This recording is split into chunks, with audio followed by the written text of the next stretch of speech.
Hey everyone, welcome back to my channel. I'm Leandra, the TBR Zero, and the goal of this channel is to slowly but surely lessen my TBR one book at a time.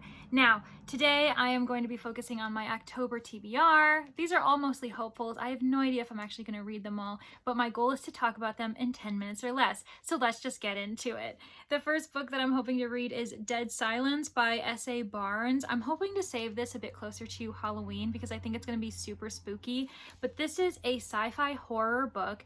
It features a crew in this futuristic society, and their job is to pretty much search for like ships that have gone missing, that have crashed, and the crew end up finding this signal saying it's like an SOS signal from this ghost ship that apparently disappeared a long time ago. And so they decide, like, this could change our lives. We could make so much money from this one haul. So they go off to investigate a little bit more, see what they can find, and they realize the entire crew is missing, but not all is as it seems. It is not as quiet as it should be. There are some dark, sinister events happening. There's blood on the walls that are writing messages. They're hearing things.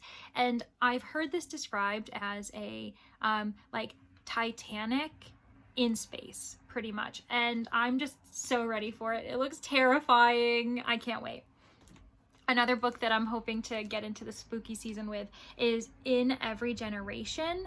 This is by Conjuror Blake. I could be saying this person's name wrong, but think of it as a YA supernatural book that's like a Buffy parody or Buffy 2.0, because the main character's name is Frankie Rosenberg. Apparently her aunt is Buffy, and it's her job, along with her own crew of a Scooby-Doo gang kind of situation, to save the town and save the world, especially when things apparently go haywire and the community, the Slayer community, is attacked. And so it's up to Frankie and her friends to really figure out what's going on and to save the day. I can't wait. I'm hoping it's going to be a bit more funny and parody-like, but if it's also scary, I don't mind. It's October. It kind of should be scary. I am also reading Stranger Things Happen by Kelly Link. I have featured this book in another video. It was during my scavenger hunt video. I'll put the link in the description if you want to play along. But this is a collection of short stories by Kelly Link. I've read one other collection by her, which is called Pretty Monsters. It is fantastic, but this one features so many little like creepy, scary things. Like, the girl detective goes to the underworld to solve the case of the tap dancing bank robbers. There are sexy blonde aliens. There's a girl who learns how to disappear. It seems like it's just a lot of abnormal things happening in a society or in a world that just is kind of accepting those weird things, and I love that kind of abstract, surreal setting.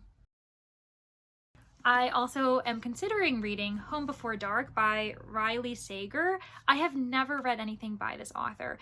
I ended up getting this a long time ago from Book of the Month. It was a June 2020 pick, apparently, so just think of how long it's been on my shelf. And this also is giving me some creepy, sinister, scary vibes, especially because it's reminding me of The Haunting of Hill House, because the main character, Maggie, apparently when she was really young, her parents and she moved into this home. They only lasted like 20 days before they moved out. Her father ended up writing this book that made the house famous because of all of the scary things that happened while they were there. And then Maggie ends up inheriting the house, and so she decides to move in and renovate it before she ends up selling it. But of course, history starts to repeat itself. There are, memories, of course, of the home that she's beginning to remember, and it's a bit scarier, and like, everything's coming back to her. So I'm really looking forward to seeing if this thriller is up my alley for the month of October. We'll see.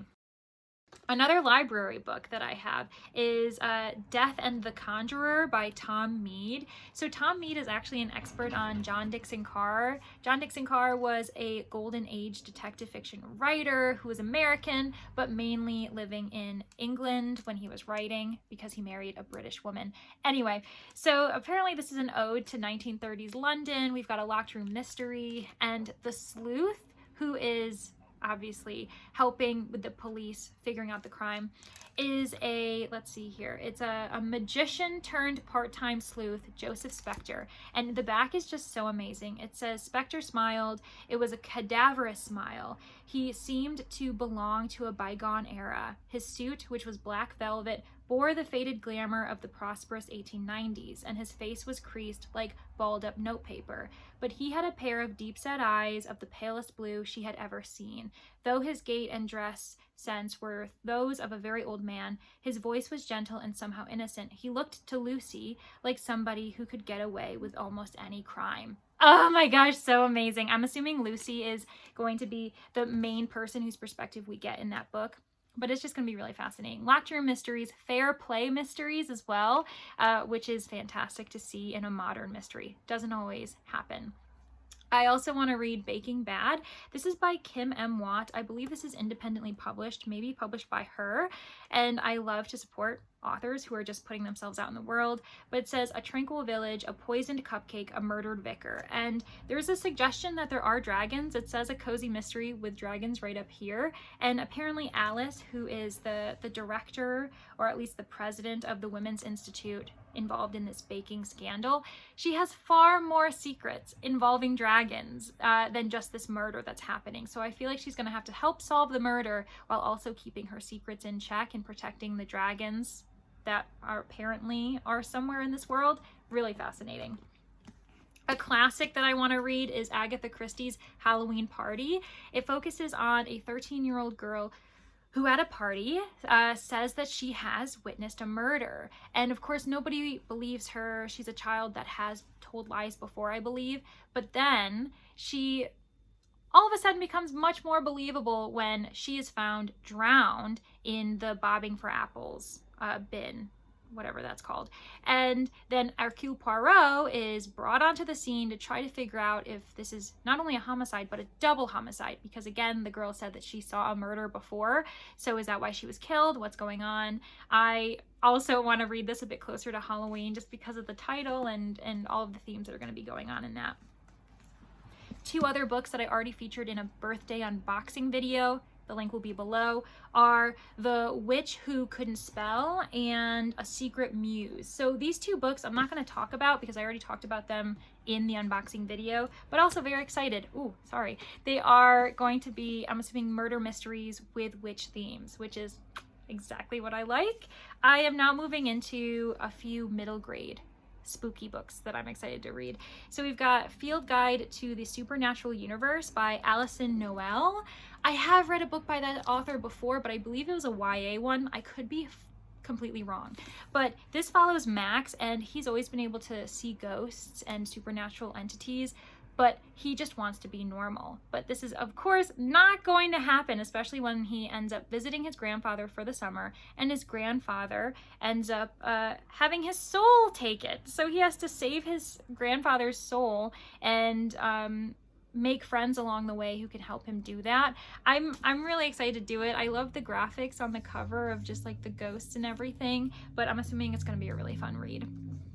I also have Freddie versus the Family Curse.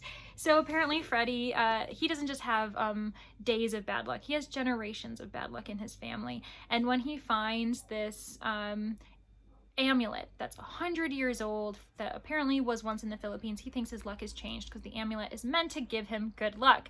But he ends up discovering that, let's see here, his cranky great-granduncle Ramon is trapped inside the amulet. And now Freddie has a timeline where I think in like 14 days or something, he has to find a way to lift the curse, get his great-granduncle out, or he himself is going to be thrown into the amulet and face the same fate. This is such a short, fun little supernatural book that I think I'll breeze through it if I can get to it in time. And finally, we have Small Spaces. This is definitely the most sinister middle grade on the list. It's by Catherine Arden, and this is a spooky series. But Ollie ends up getting her hands on a very creepy, weird book at the same time as when she goes to a field trip that's a bit weirdly similar to the book she's reading.